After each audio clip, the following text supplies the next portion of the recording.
We are joined today by Steve Kinsella, who's the lecturer at the University of Limerick in Ireland, who's also an INET grantee, doing research on stock flow consistent models in the context of the Irish economic crisis. Welcome, Steve.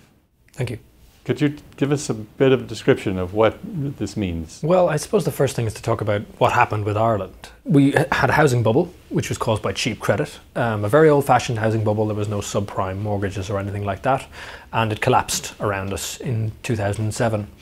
So we went from a situation of having a 3% unemployment rate to having a 14% unemployment rate.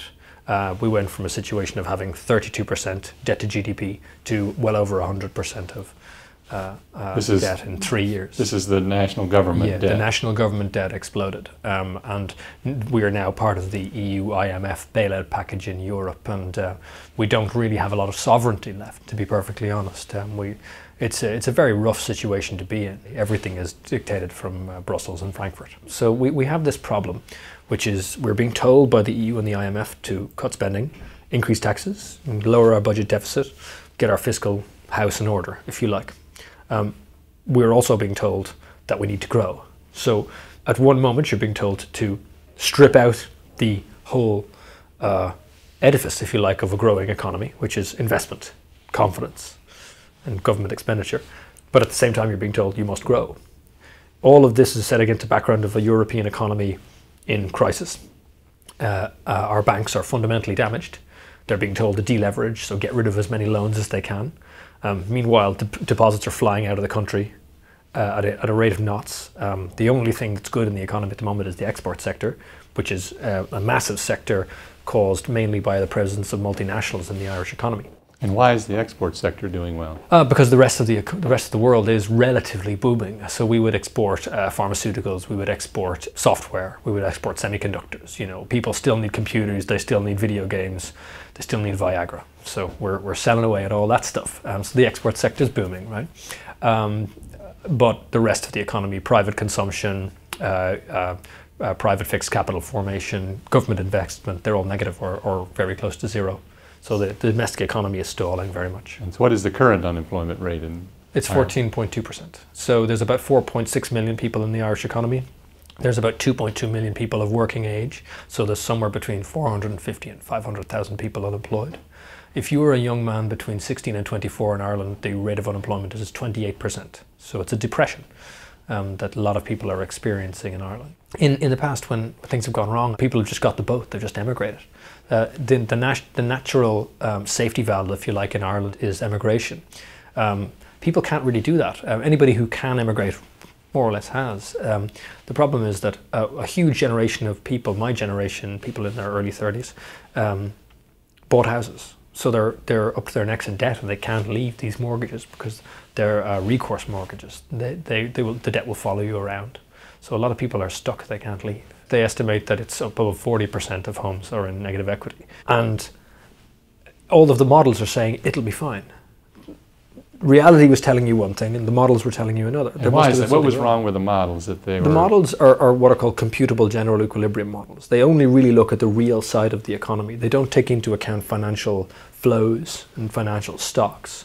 It's only when you begin to look at alternatives to the dominant paradigm in macroeconomic modeling that you come across what's called stock flow consistent modeling. Essentially what this is you look at the sectors, households, firms, government, central banks. Once you can do that, you construct a balance sheet and a transaction sheet matrix, and then you can observe the flows happening.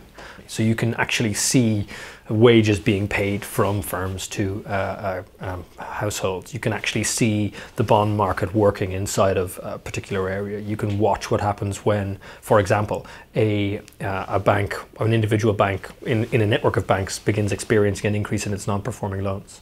And so suddenly credit dries up and there's a credit crunch in the financial sector of the economy, which leads to increases in interest rates, which means that the household sectors don't get the credit that they want, which means that unemployment goes up, which means that social welfare payments have to go up, which means that the government has to increase taxes. You see this causal chain looping right through the economy. It's really cool to see, but it's incredibly complicated to actually do. And it's only been done in toy models, in simulation. which is fine if you want a guide to your intuition, if you want a piece of informed intuition, but it's not very good if you want a policy stance. If a policymaker comes to you and says, I want to do policy A, I want to do policy B, which one will increase inflation or which one will decrease inflation? The SGE model, the dominant modeling paradigm at the moment, will give you an answer. The stock flow consistent model won't, because it's not calibrated, it's not estimated with real world data yet. And your hope is to advance the stock flow consistent models so that they can do this? Yes. So there are examples running right now, the Levy model in the Levy Institute at Bard College. That right now is a stock flow consistent model using US data. But there's never been one done for outside of the US as far as I know. So we're going to be the first to do it. So I want to build a benchmark model that anybody can use, and I'm going to give it away for free. Hopefully they can take their own data in Egypt or the UK or wherever. Let's talk a bit about how you became an economist, what inspired you to study economics, and then the trajectory from starting to study economics to the current issues that you're studying. Sure. So I began studying computational physics in Trinity College, and it didn't really work out. I didn't enjoy it, so I jumped ship and I went to what's called BESS in Trinity. So it's Business, Economics and Social Studies. It's a very interesting mix where they start you with management, a course in management, a course in sociology, a course in political science, and one course was in economics. So I just enjoyed it a lot, and I took the economics and maths courses. And then I went on to NUI Galway. So I left Trinity College in Dublin and went to the National University of Ireland in Galway. And there I did a master's and a PhD. And then in economics? In economics. And what areas of economics were you studying? I looked at complexity theory and mathematical economics there. But I was also exposed in Galway to a lot of heterodox economics, a lot of different thinking, which you didn't really see in Trinity. So there was a notion that there were other ways of understanding economics, that there wasn't just one church. And that was really, really interesting. And once I'd understood that, then the natural place to go to study this kind of stuff further was the New School for Social Research in New York. So in 2005, I went to study there. So I got a second master's and a second PhD there. And what was the general area that you were focusing on when you were in New School? I started off looking at dynamic models of predator-prey behavior and how capitalists got rich and workers got poor and so on and so forth. There's a very old tradition in economics going back to Richard Goodwin in the 1950s to understand what happens when labour and capital shares change. And I got interested in the econometrics of that. As part of my PhD, I looked at the evolution of inequality in Ireland, and you can see it changing rapidly over the 1987 to 2008 period. You see the Irish economy grew very, very quickly from the mid-90s up till 2007. So it wasn't uncommon to see 7, 8, 9, 10% growth rates in the economy, and with no inflation and with very low unemployment. So unemployment went from 15% in 1990 to 3% in 1996. What happened from 90 to 96? Basically, we were part of the single market.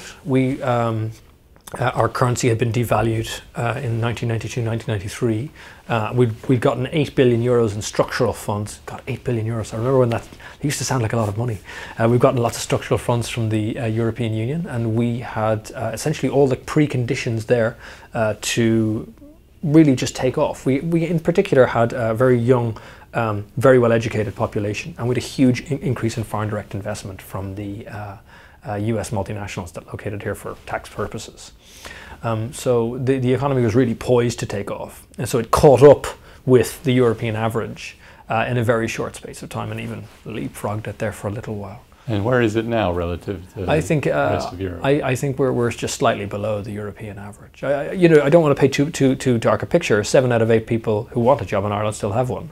We're still a very well-developed economy. There's still, a lot of well-educated, highly skilled people there. The problem is where are the seeds of growth going to come from in the future? And it's not entirely obvious.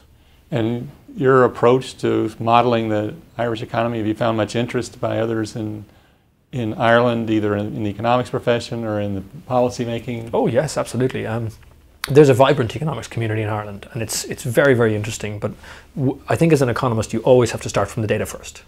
You have to have an intuition, you have to have a sense of what's going on in the economy, but you need to look at the data first. Once you have the data, then the model should naturally follow. And I think that's generally the route I've been taking as an economist, and it's something that I'd urge other people to do. Very good. Well, thank you very much for joining us today. Thank you very much. We're pleased that you're an INET grantee and look forward to seeing the outcome of your research, and hopefully we will have a better model for how to understand the dynamics of a modern economy. Thank you.